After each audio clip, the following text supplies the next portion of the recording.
just picked up my dog from the dog boarder. I've just got back from a fantastic trip to the Asian part of Egypt, otherwise known as the Sinai, and I thought I would just in this video just give a few of my thoughts on the experience I had there.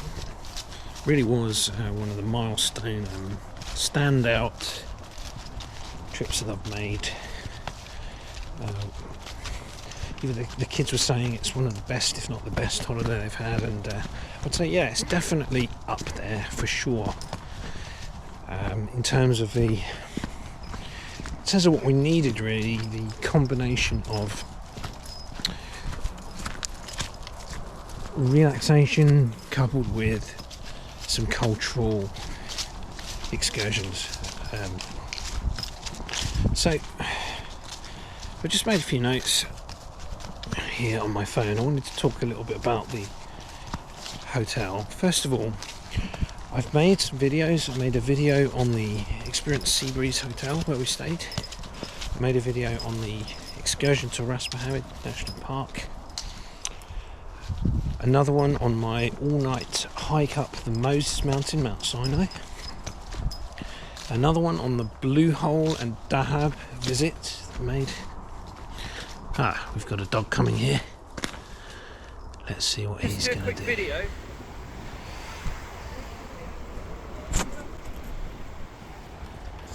Is he solo? No.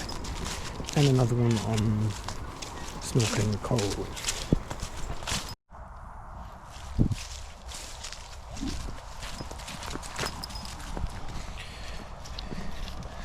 Just let the other dogs past. So yeah, the final video was snorkeling in the Xperience Seabreeze coral reef. So although we did like Ras Mohammad and Blue Hole was probably the best for snorkeling. But I've seen some of the most interesting fish actually right there on the hotel reef, such as a moray eel and stingray, which I didn't see on the other excursions, so that was pretty awesome. And I felt warranted a video of its own. So talk a bit about the Xperience Seabreeze.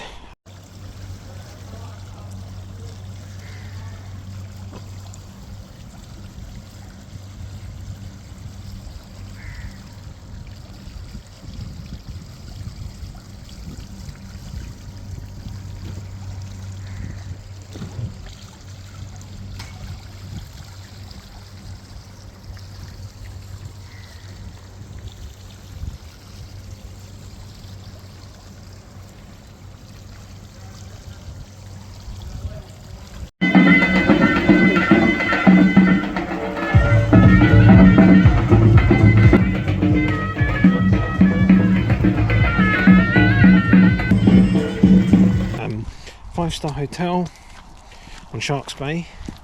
Our room was 1153 and it was overlooking on the first floor, overlooking the large swimming pool.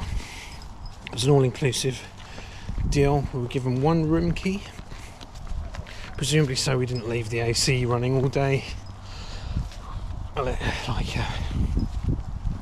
More environmentally friendly if you have to take the key with you each time. And 4 towel keys. Food in the hotel was excellent, although maybe not the best for vegetarians, as my wife is vegetarian, but she still managed to eat pretty well, to be fair.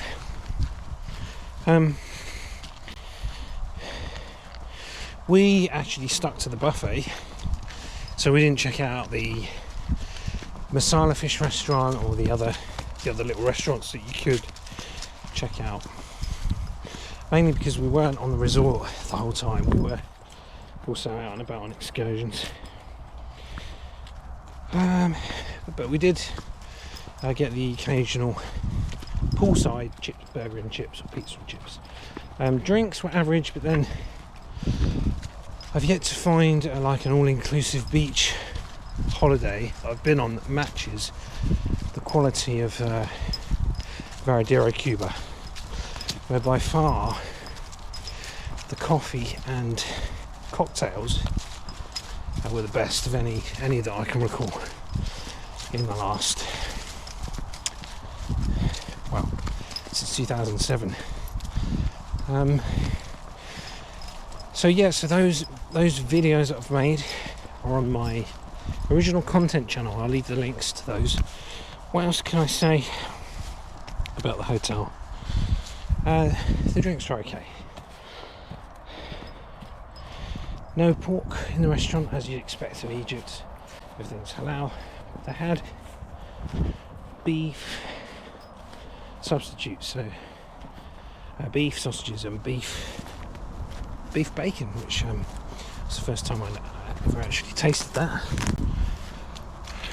It's okay. You can manage without pork for a bit. The nighttime entertainment, we didn't really check out much, mainly because we were tired from coming back from tours, or just tired and wanting to retire to our room. But we did check out the acrobat night, which was really well worth watching. Very entertaining.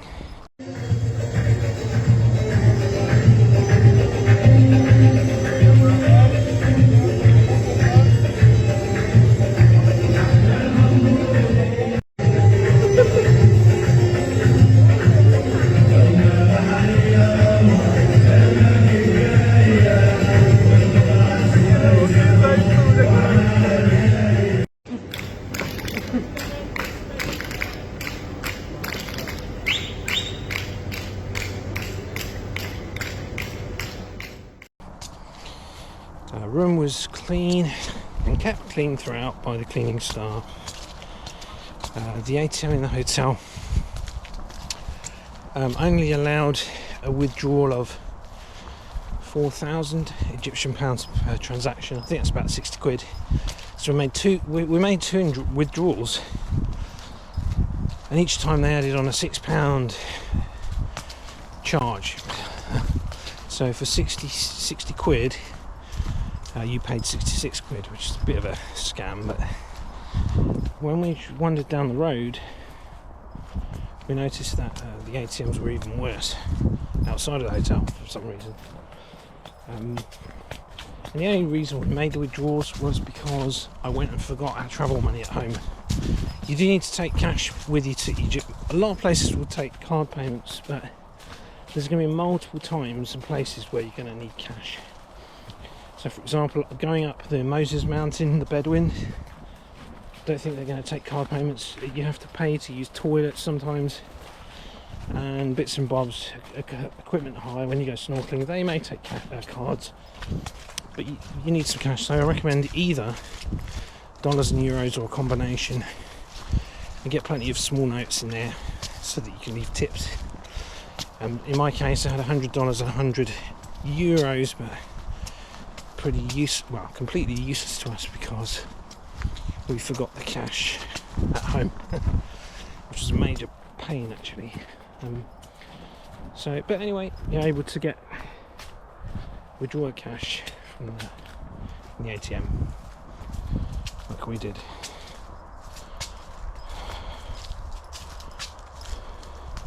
Okay, just describing kind of the layout of the Xperience Sea Breeze. We did see on the pickups on the way back to the airport with EasyJet, because we booked with EasyJet Holidays, a couple of really plush hotels in Sharm. One of which was right near the Soho Square shopping. Ours wasn't of that calibre, but it was a decent enough 5-star hotel. And the layout is kind of the blocks of accommodation with a block paving road either side that takes you from reception past the pools, past the accommodation blocks, all the way down to the coral beach with the pier. And you'll see me walking down there in the videos if you see the links. So there were 2 big pools, with the biggest at the top and bottom. The top one has a slide, the bottom has like a in-pool bar or bar level with the water.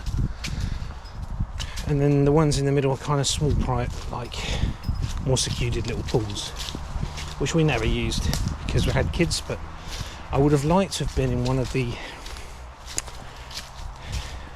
apartments on the ground floor adjacent to one of the smaller pools, because you could have continued having a bit of a dip, you know, after the main pools start to close, or you could just chill there in the early morning.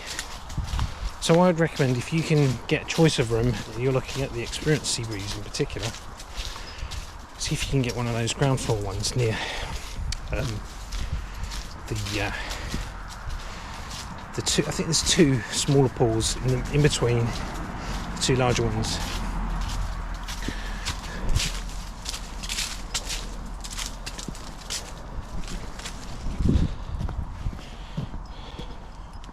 That's pretty much it, I think, for that.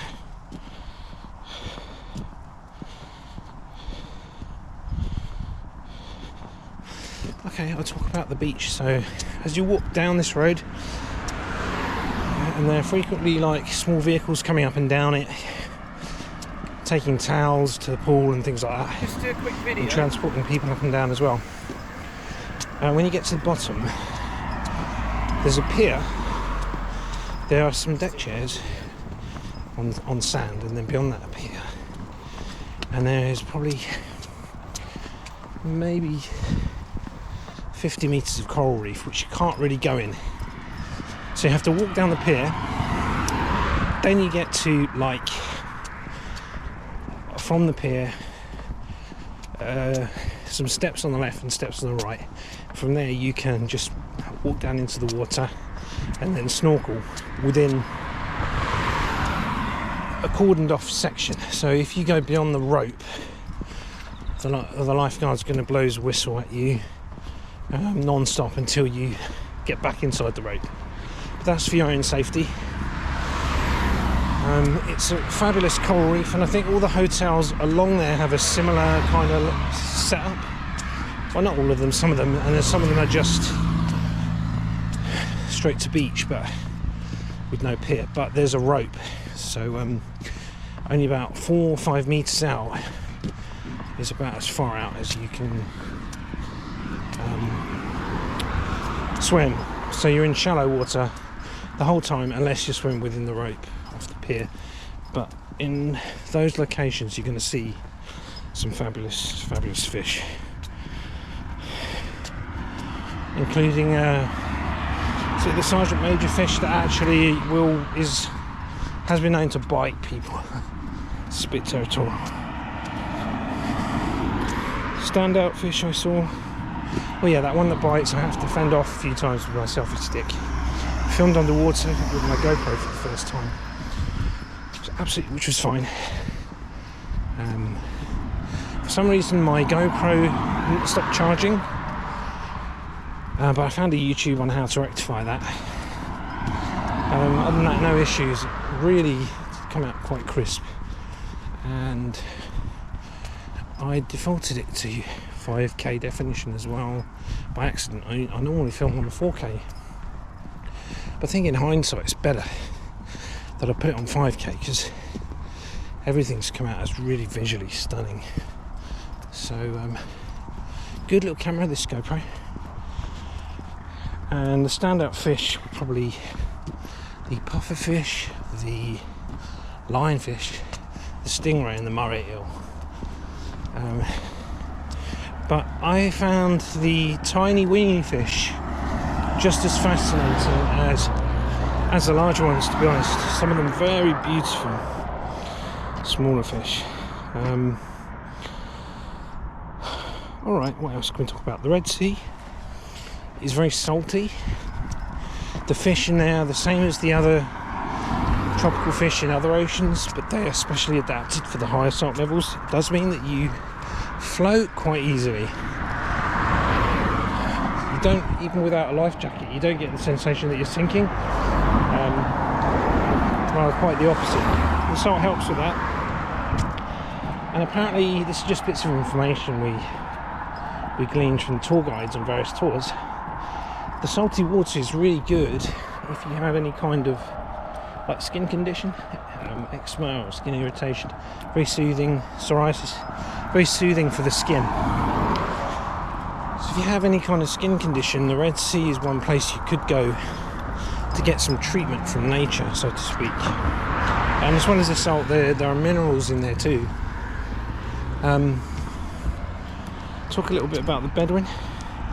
The Bedouin came from Saudi Arabia, except for one tribe that came from Romania that Emperor Justinian pulled in to help build the monastery of St. Catherine's, where the Mount Sinai is. And those people from Romania decided, they were so impressed with the holy site that they decided to stay and not go back to Romania. They formed a kind of Romanian Bedouin tribe, and they've stayed there ever since, I guess, the 6th century. And that's why some of the members of that tribe have blue eyes and things like that. But otherwise, culturally, they are just like the other Bedouin families. The Bedouin don't visit doctors and hospitals if they can help it. Instead, they rely on their herbal knowledge. Up to 250 herbs in the desert, including wild mint. So I was particularly interested in that. Also, they use camel milk medicinally, and they, in the past, used the camels to gauge whether a plant was edible or not.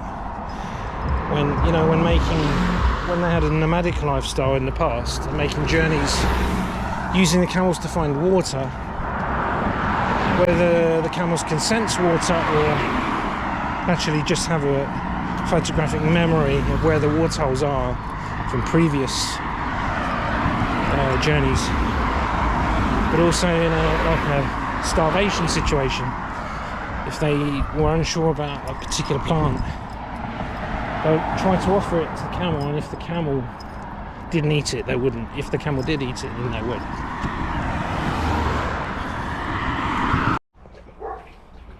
I've made it back home.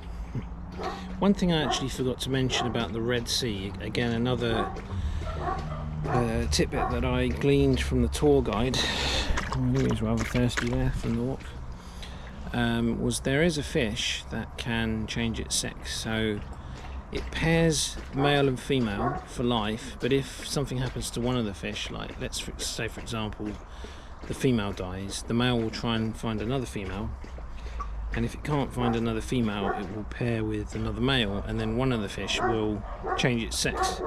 I think that's called the butterfly fish, if I remember correctly. So the Moses Mountain, or Mount Sinai, I climbed that at night time. I went on the official tour. We started the climb about 2:30 a.m. Reached just the last resting point before the summit at 5 a.m. and then went up to the summit for 6:30 a.m. I should have been saying a.m. all the time. 2:30 a.m., 5 a.m. Reached the summit and for a 6:30 a.m. Sunrise, which is absolutely awe-inspiring. In my video dedicated to the Moses Mountain, you'll also see the mountain by daylight, quite stunning landscape that, as I made the descent back down after sunrise, that gives you an idea of the kind of terrain that the Israelites were crossing during the Exodus. And that's obviously the mountain where where Moses received the Ten Commandments. When you get back down, you reach the St. Catherine's Monastery, where they say they have the original burning bush in there, where Moses heard the voice of God. And the well that was dug in the monastery when the monastery was built is still there, still provides water for the monks living there, and you can drink from it. There's a tap.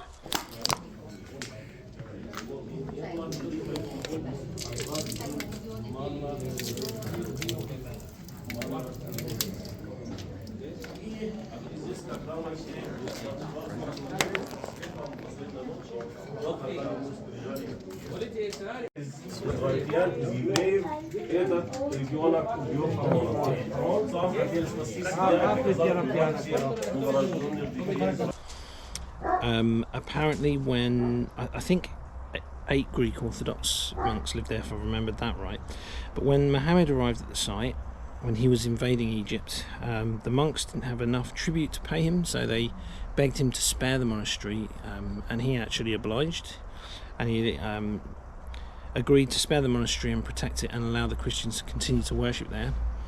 And as a means of thanking him, because Muslims viewed that mountain as holy as well because of the Prophet Moses, they allowed the Muslims to build a mosque right inside the monastery alongside the church.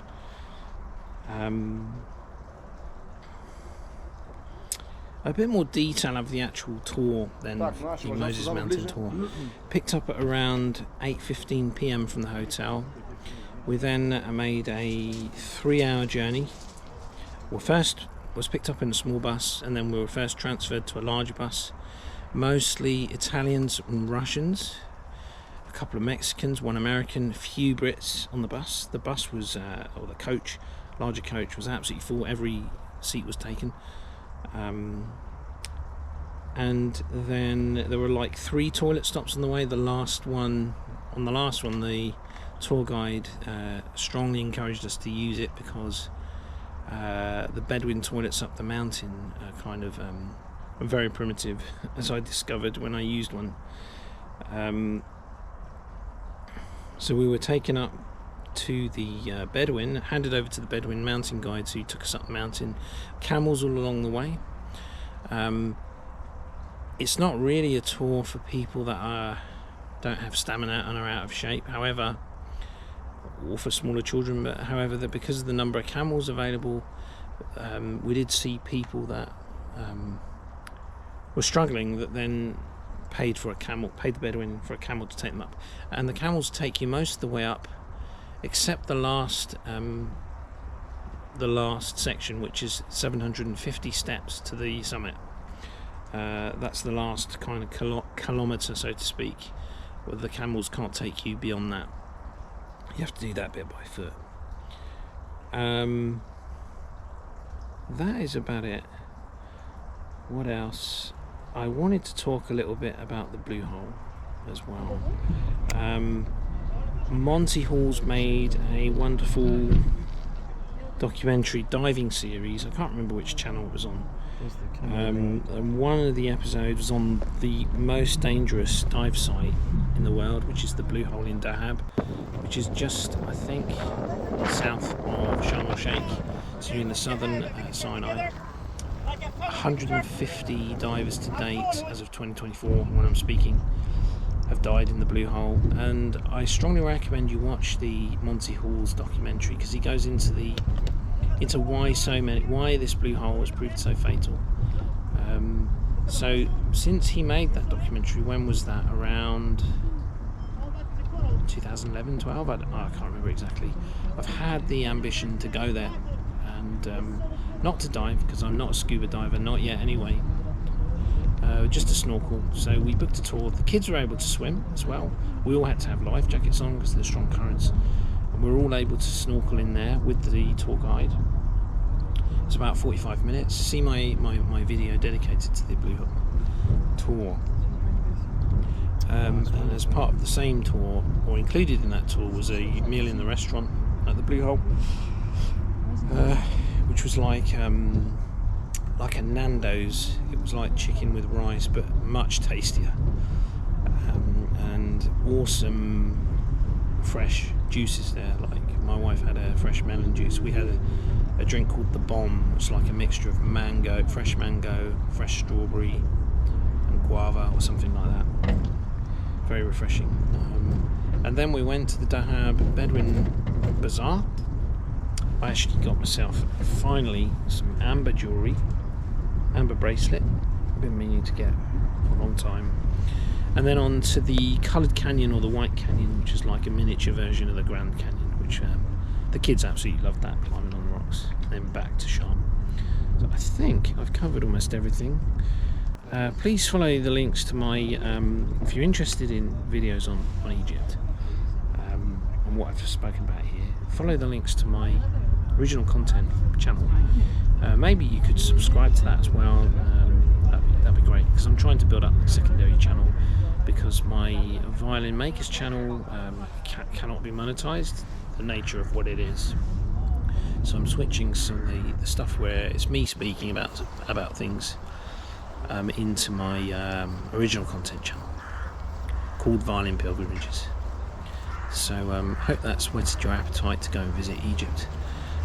But I need to go back to do part B, which is the African part of Egypt, with the pyramids and Luxor, Karnak, Nile Cruise, Cairo, and even Hurghada, which is in the African part, Red Sea Resort. You can get a flight to Cairo or Luxor from Sharm, but we didn't, so there's some unfinished business, and maybe that will even surpass the Sinai. But the Sinai was special, it exceeded my expectations.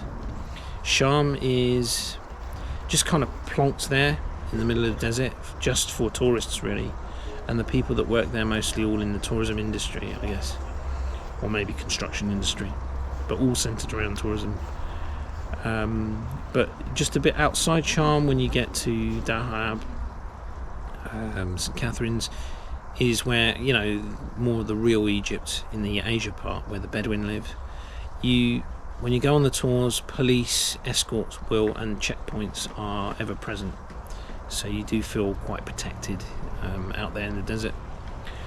But yeah, it's an unfinished business. I need to go and check out the Egyptian archaeology, so I hope to be back over there in the coming years at the latest, if not sooner, to go and complete my Egypt experience. That's it for now.